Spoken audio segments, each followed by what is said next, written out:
Salut tout le monde. Aujourd'hui, c'est l'épisode 7 de Comment c'est fait. Ah, aujourd'hui, on va... Oui, ça peut changer. Voilà, il y a un petit avertissement là-dessus. Faites attention quand même, quand vous faites des manipulations, débranchez la prise de courant, de préférence. Sinon après, on s'en prend plein les doigts, mais ça va. Bon, faut pas le dire. Aujourd'hui, on va parler amplificateur. Voiture, de préférence. Ah, sympathique fusible qui devient transparent. Voilà, un petit ampli, sympa. On va décortiquer la sphère. S'il va encore, on va peut-être profiter de faire quelques mesures, tant qu'on y est. On est plus sur ça après. Voilà, épisode 7, un petit ampli qu'on va décortiquer.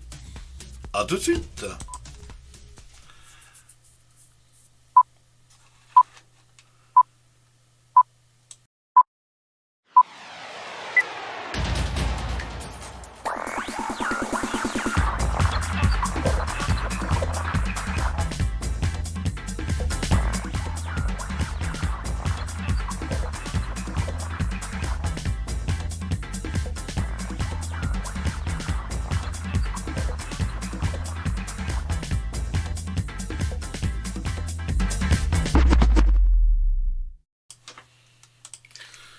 Et voilà, on est là. Alors aujourd'hui, petit ampli sympathique, un petit 500 watts, c'est pas beaucoup, mais ça fait quand même déjà du bruit dans une voiture.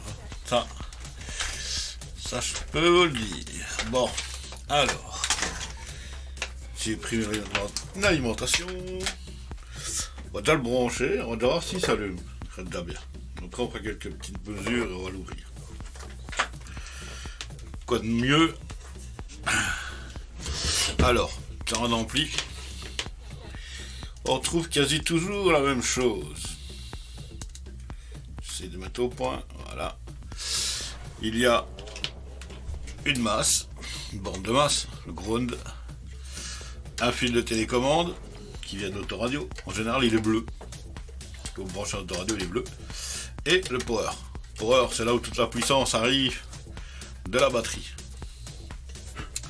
Ensuite, qu'est-ce qu'on a dessus? C'est un modèle un peu spécial ici. C'est pas un stéréo, c'est un plutôt un bon croquet son, un bon subwoofer en 4 ohms. Bon, les bandes de sortie ici. Le moins, le plus. Donc ici, comme configuration, ils ont toujours mis le moins à gauche. Le moins, la masse elle est là, et le moins elle est là. L'autre côté, qu'est-ce qu'on a? On a les entrées. Entrée cinch, voilà, entrée de ligne. Non, entrée ici, sortie ici. Donc, c'est pratique ça. On peut coupler cet ampli là avec, par exemple, un deuxième ampli qui lui est en stéréo et on peut mettre des voix dessus. Donc médium, aigu. Puisque celui-ci ne s'occupe que des basses. Donc vous rentrez ici avec votre autoradio en cinch et vous sortez ici vers le second ampli. Pas plus mal d'ailleurs. Ça permet un peu de gagner un peu du décablage, hein, parce que parfois, en bagnole, décablage, on est content quand on en gagne. Réglage de gain.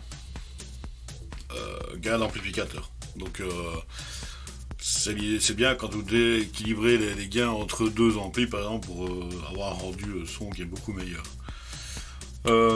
Réglage fréquence, entre 50 et 250, donc c'est un bon ampli pour les caissons de basse. Voilà. Réglage de fréquence et un bass boost. Bon, en général, quand l'autoradio va très bien, on n'a pas besoin d'un bass boost. Parce que des fois, un bass boost fait parfois plus de dégâts qu'autre chose. Bon, alors cette caméra là, elle est encore mal réglée. Voilà. On voit déjà beaucoup, mais... Alors, on va brancher l'alimentation là-dessus. Et l'alimentation, c'est des... Pour ceux qui ne savent pas, des pointes de touche de multimètre. Marche très bien dans une alimentation, ça d'ailleurs. Alors, il me faut un petit morceau de fil pour faire la télécommande. Petit bout de fil. Ce serait bien qu'on ait une caméra qui soit bien nette. Voilà.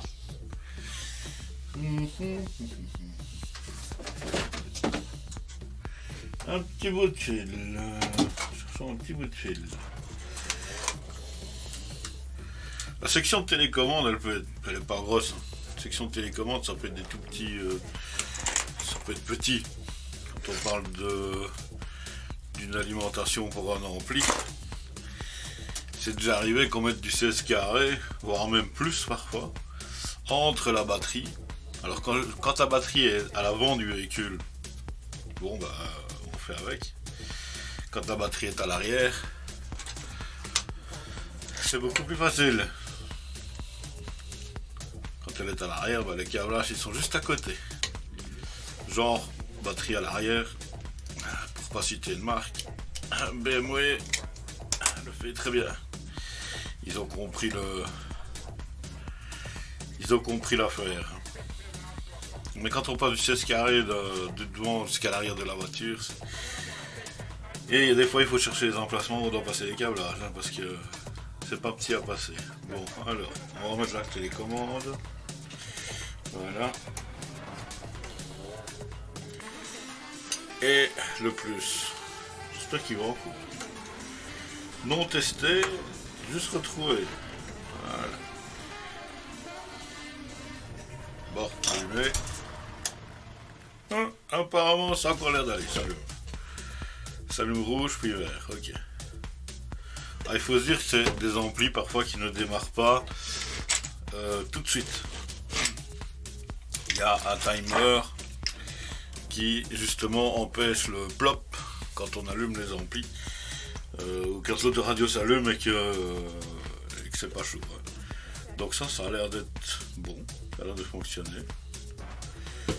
Bon, on va éteindre et on va l'ouvrir. Ça ira peut-être après. Ça va être compliqué, mais il y a moyen. Bon, allez, on va voir ce qu'il y a dans le coco. Alors, faut se dire, c'est des amplis de 500 watts. Bon, 500 watts, faut voir si c'est réel. Parce qu'avec 12 volts, vous ne savez pas faire 500 watts avec 12 volts. Alors c'est pour ça qu'on met des grosses sections de fil, des grosses sections de câbles de la batterie jusqu'aux amplis, car les amplis vont tirer un peu plus que ce qu'ils doivent tirer normalement. Voilà. Oh. Belle pièce. Oh. Tout propre. Et joli. Très très joli. Bon, on va s'en rapprocher un petit peu. On va regarder un petit peu ce qu'il y a là-dedans. Alors, dans les caractéristiques techniques, je ne les ai pas trouvées. Mais à première vue, quand on regarde ici dans l'ampli, donc c'est un ampli mono, hein. Il n'y a qu'une seule voix. C'est pas un stéréo, c'est un mono. Vous avez la partie ici alimentation. Hop, avec la caméra, si elle veut bien rester là où elle devrait être. Voilà, ça c'est la partie alimentation. On a une partie avec un inverteur qui permet de relever la tension de service de 12 volts. C'est comme j'ai dit, faire 500 watts avec 12 volts, ça relève du domaine de l'impossible. Hein. Alors, je croyais qu'il n'y a plus de batterie, mais il y en a encore, c'est bien. Donc, ce qu'on devrait pouvoir trouver, c'est une tension. Pom pom pom. Où est-ce que j'ai mis ça? Petite plaquette. Voilà, non, ça marche pas. Petite deuxième. Peut-être mieux. C'est trop clair. Voilà. On voit pas encore bien. Oh là là là là. C'est pas possible ça. Bon. Alors, la masse, elle est de toute façon commune à tout. Pas très compliqué à trouver. La masse, on peut la prendre au châssis quelque part. Par exemple ici, voilà. Donc, normalement, si on va au plus, en DC, ça marche bien. Alors. Mais c'est génial.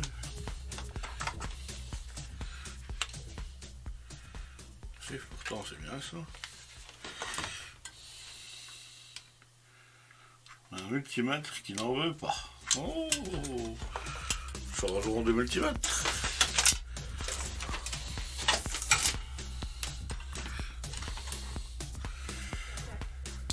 Alors, courant continu. C'est du courant continu ici. Faut pas oublier qu'on alimente en 12 volts en courant continu. On enlève le hold. On prend la masse. Ah oui, mais j'ai éteint l'alimentation. C'est normal. Ah, ils ont vraiment tous décidé de nous emmerder. Bon alors, j'ai retrouvé un qui marche. C'est le direct. Alors je vais réessayer celui-là, parce que je sais que celui-là, il va.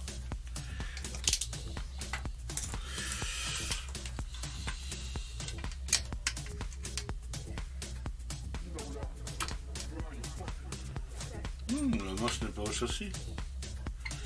Oh! Alors c'est une masse indépendante, mais normalement elle est au châssis. 13 volts. Il m'a dit quoi? Il m'a dit rien. Oh oh!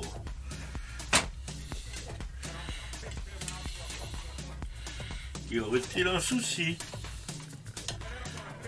Parce que là j'ai 13 volts.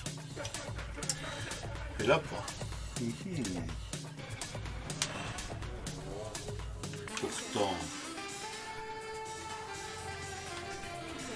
Pourtant la masse elle est commune normalement. La masse elle doit.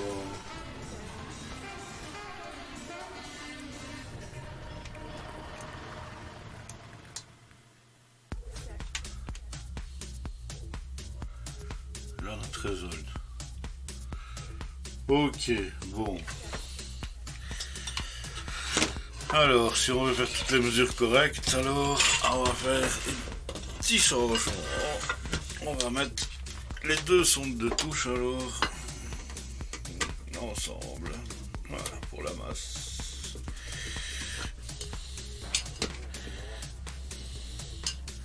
C'est juste pour tester, hein. Attention. On fait pas ça pour rigoler. Hein. Donc, maintenant. Si je prends, j'en fais des câbles, perdu. Donc si je prends le plus qui est là, j'ai 13 switches. Voilà. Donc on a un inverteur qui est là, qui s'occupe de rehausser la tension.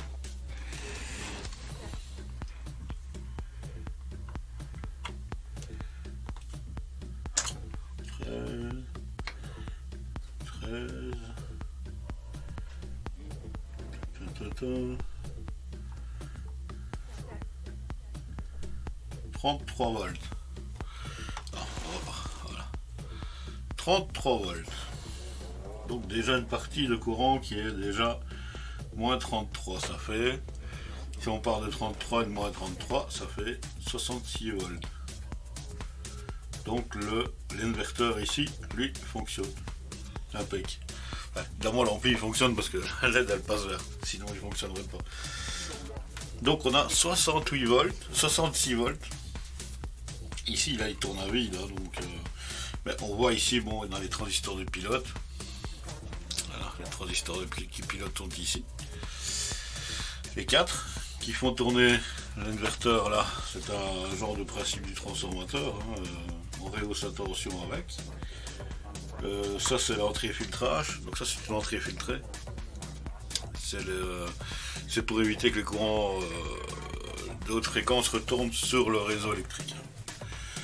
Donc, comme je disais, ici, cette diode-ci et celle qui est là, qui est bien cachée là derrière, on a 33 volts.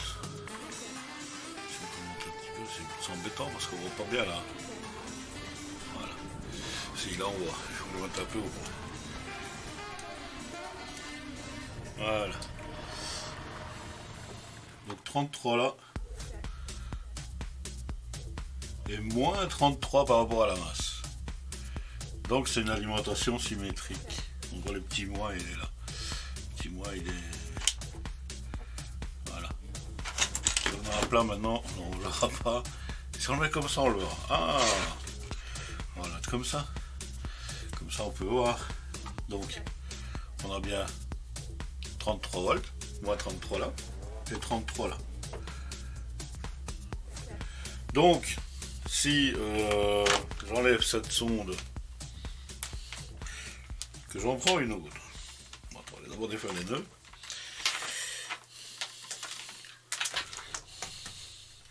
Que j'en prends une autre, voilà, je la mets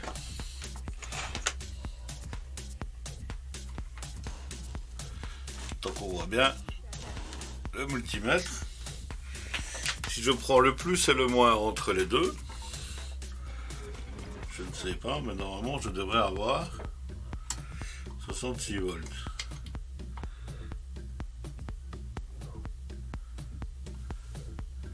Il n'y a pas les 66 volts.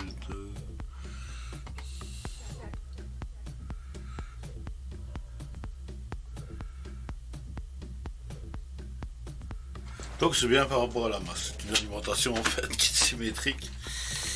Voilà, parce qu'il faut se dire que pour faire 500 watts en 12 volts, ça peut déjà faire beaucoup. Hein. On débite que sur du 4 ohms, hein, je rappelle.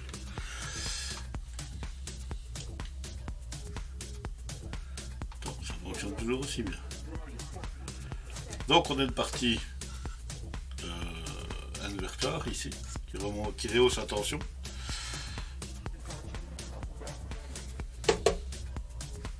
Voilà.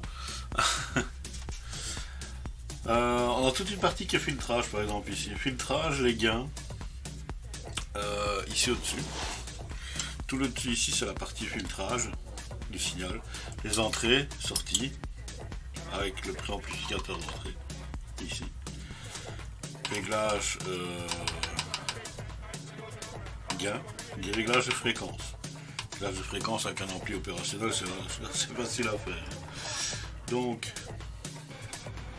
partie amplification, je pense qu'il y a, puisque c'est asymétrique, il y a déphasage entre la partie là et la partie là pour la sortie. Pas sûr, mais je n'ai pas la doc technique, mais de la manière où c'est monté, on voit bien, il y a une partie symétrique entre ces deux parties ici. La partie est symétrique, donc juste les transistors qui doivent avoir des références différentes pour faire un push-pull. Donc un ampli, c'est un ampli de classe A. Ça c'est sympa. C'est petit, c'est pas grand. Et ça fait de la musique. Un jour que je l'essaye d'ailleurs. Donc toute une partie de mise à niveau. Hein, la manière d'un ampli normal. Hein. Partie A, partie B. Alors ici il y a des références, je sais pas. Je sais pas trop à quoi ça correspond. Il faudrait que je regarde au microscope et regarder les références. Par contre, je vois qu'il a eu un petit souci en plus. Il y a une patte de condensateur qui a explosé ici. Je me disais tiens, il y a un peu du noir. Regardez.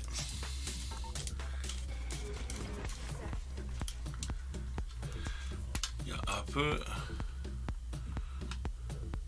Il y a une petite partie ici qui a eu un petit accident de parcours avec le condensateur ici. Ce qui est étonnant parce que de l'autre côté, il y a aussi le condensateur, mais il n'est pas au même endroit. Il est caché.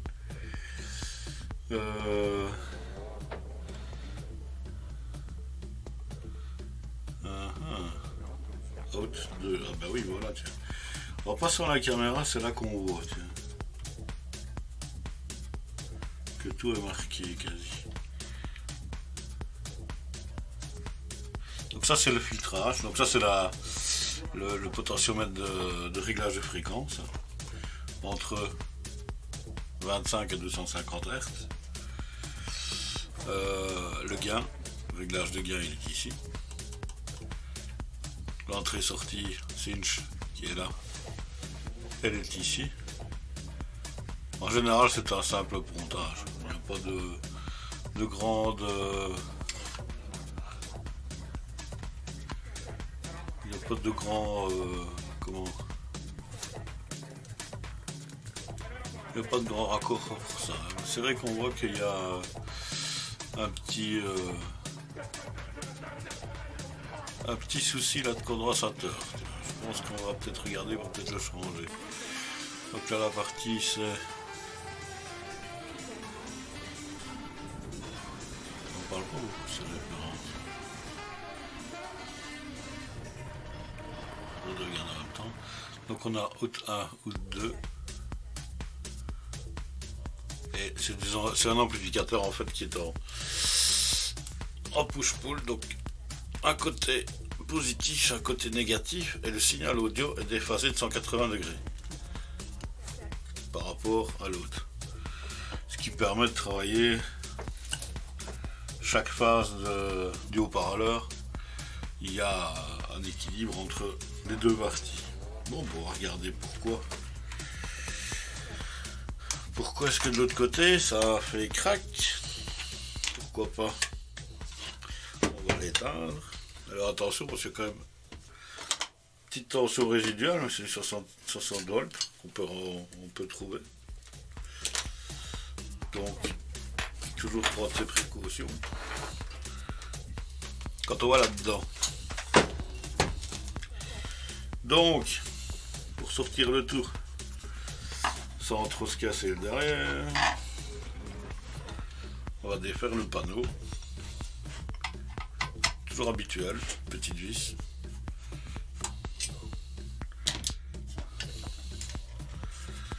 Alors, deux à l'intérieur.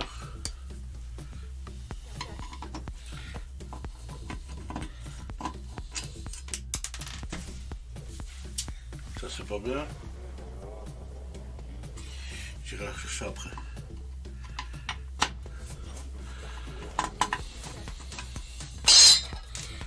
Voilà. Première partie. Alors, deuxième partie, c'est un petit peu plus coriace. Alors, on a un fusible. Il y a toujours une protection sur les fusibles. Il y a toujours une protection avec un fusible en entrée, c'est obligatoire. Et souvent, il faut parfois les contrôler parce que souvent, ils claquent et on les voit pas. Pour se dire, tiens, le rempli, il va plus. Pourquoi? En fait, c'est tout bête. Que le petit fusible sympathique, il a fait kaboum!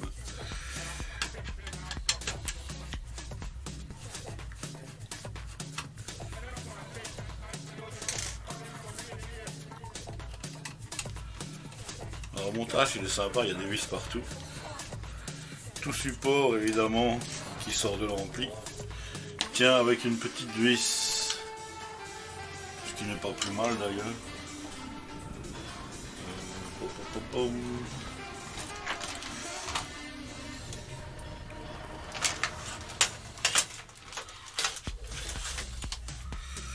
Où est ce tournevis? Il est là.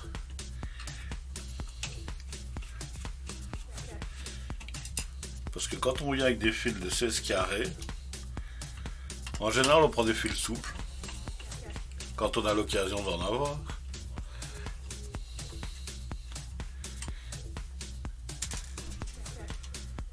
Et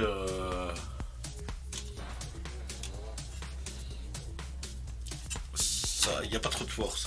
Mais quand on n'a pas l'occasion d'en avoir, il m'est déjà arrivé de mettre du 16 carré cuivre dur. D'un côté, bon, c'est un peu gros. Mais l'avantage c'est que ça fonctionne. Ça fonctionne même bien.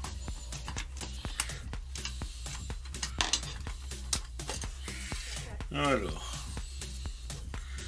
voilà, deuxième partie d'enlever. Alors ensuite, on attaque les supports. Le problème c'est que j'ai plus de pâte thermique. Il va falloir que je remette un peu de pâte thermique. Donc c'est bien, on va voir à quoi on s'attend.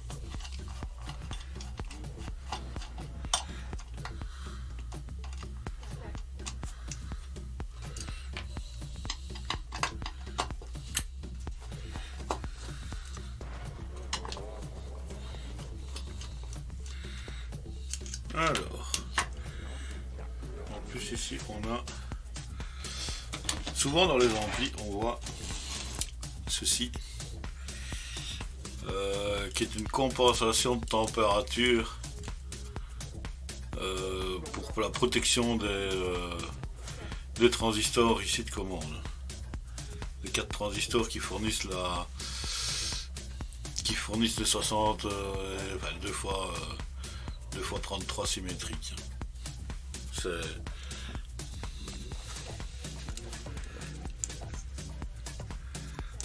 On va y arriver. Voilà. Merci Logitech. Alors, on va lever le circuit imprimé. Et on va voir.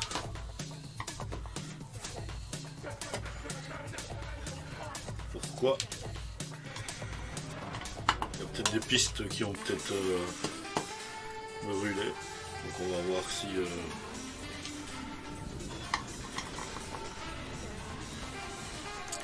c'est réparable au cas où.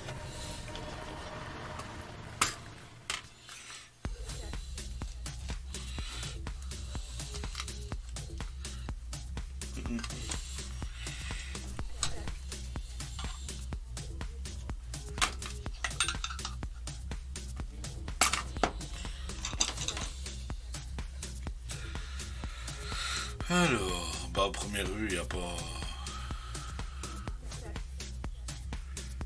l'air d'y avoir spécifiquement de dégâts.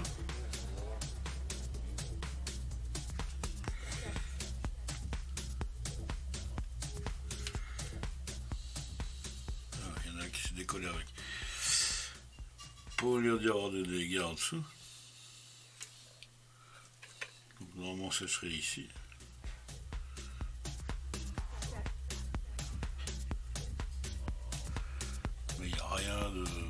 On voit rien de spécial.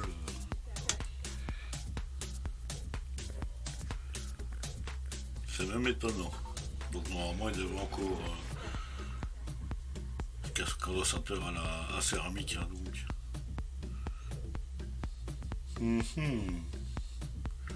Il a l'air propre. Hein. Donc on voit ici. Ça c'est la sortie des amplificateurs. Il y a une sortie là. Il y a une sortie là qui alimente au bornet de sortie du woofer que vous allez brancher là-dessus. Comme qui dirait un peu symétrique, hein. On voit la partie d'un côté, partie de l'autre. Et là c'est toute la partie alimentation. On le voit, il y a des grosses pistes, hein, puisque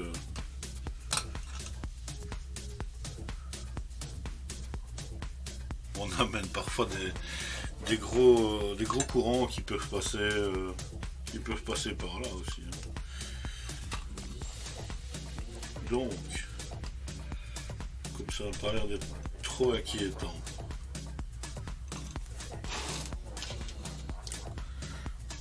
On va le remonter.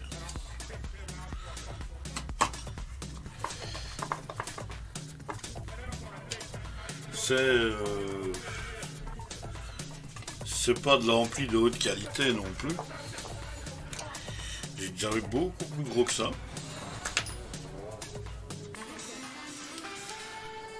Il y a même des fois on se demande comment est-ce qu'on arrive à avoir des amplis d'une taille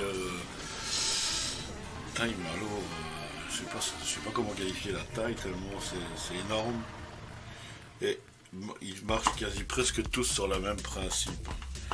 Le truc c'est que bien souvent on a 2 transistors par canal. Plus il y a de canal, plus il y a de transistors, hein, il n'y a pas photo. Et une partie pour l'alimentation. Si par exemple vous avez des voies avec, vous allez avoir plus des borniers beaucoup plus grands, hein, avec plus de connectiques dessus. Vous allez avoir à chaque fois la duplication du système, plus il y a de canaux à amplifier. Quoi. Donc, faut pas trop avoir peur quand on ouvre ceci.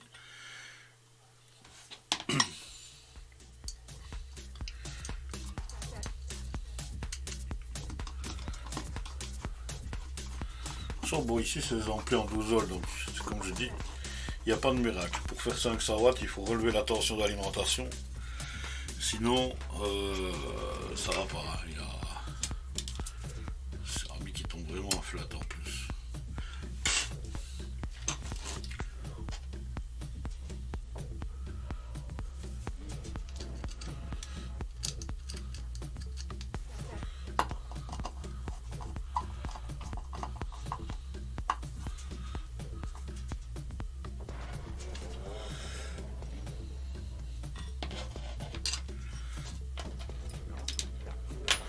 Alors, j'ai jamais oublié de remettre ça.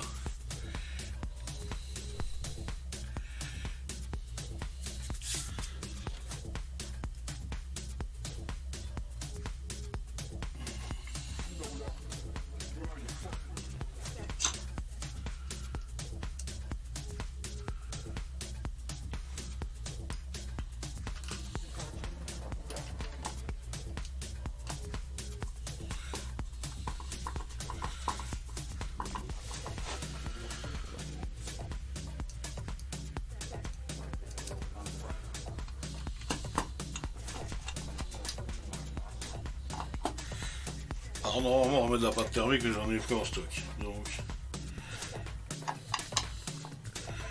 c'est bien les transistors qui soient bien en contact avec la surface.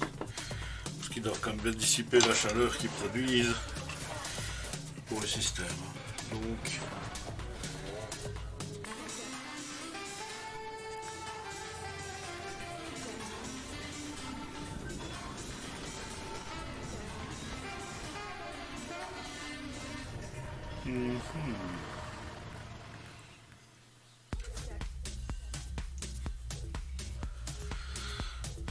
normalement ça doit encore fonctionner ça. Souvent c'est pas le plus terrible d'un petit condensateur qui a un petit peu vomi ses tripes, hein, comme on dit.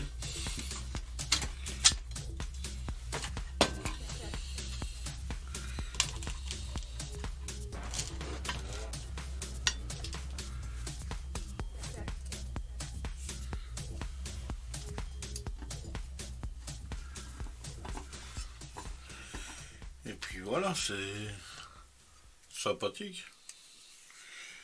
J'ai pas de plus gros. J'aurais un plus gros, je vous aurais montré un plus gros, mais j'en ai pas sous la main.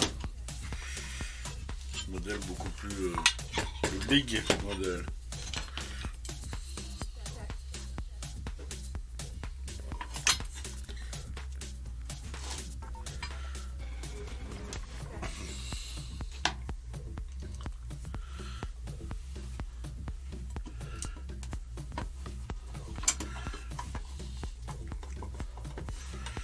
Il fut une époque lointaine où je montais tout ça dans des voitures. Avec des câblages sur mesure. Tout propre.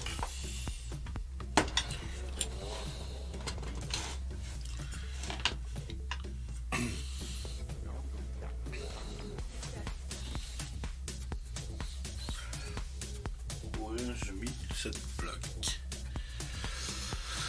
Voilà. Elle est là.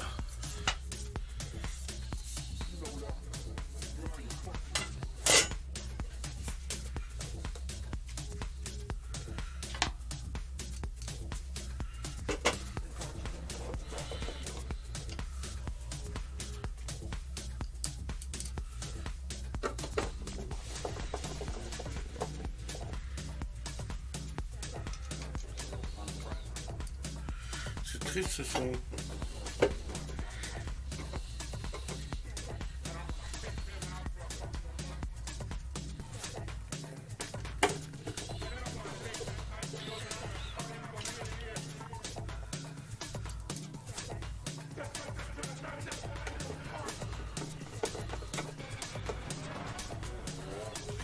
Qu'est-ce que j'ai pas? Voilà.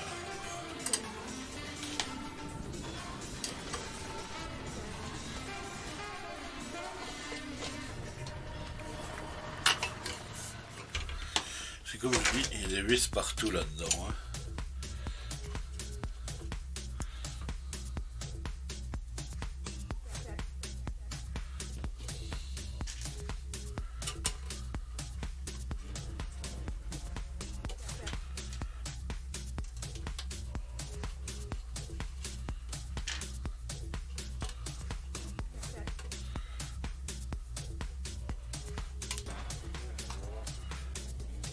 pom, pom. La vis est plus délicate à mettre. On va d'ailleurs mettre tout de suite. Vous voyez, même le porte-fusible, il a des vis pour le tenir. Parce que je sais pertinemment, il y a des ânes de combat qui arrivent à pousser un fusible plus fort que ce que le support peut tenir.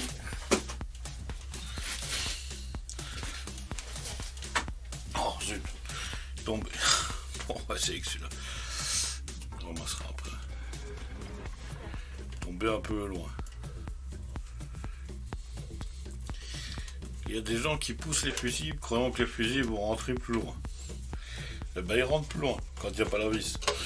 Et le bornier casse. Et résultat des courses, l'amplificateur il marche plus.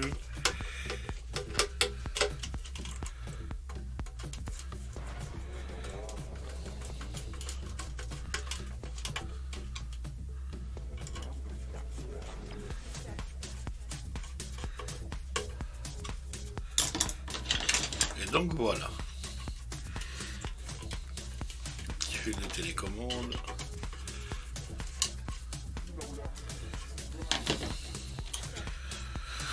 Ah, le petit fusible sympathique. Je pense se demander à quoi il sert, mais c'est une sécurité. Toujours obligé de le mettre. Donc voilà, petit ampli sympathique. Un jour on l'essaye. Voir ce qu'il donne. Normalement il devrait encore aller. Dans les portions d'alimentation, il y a tout. Donc il s'allume au vert. Donc tout va bien. Voilà, c'était l'épisode numéro 7 de Comment c'est fait. C'était un ampli de voiture, on l'a démonté et on l'a remonté et normalement il a encore fonctionné. Ça sera pour tester dans une prochaine émission de test. Voilà, sur ce les amis, à la prochaine.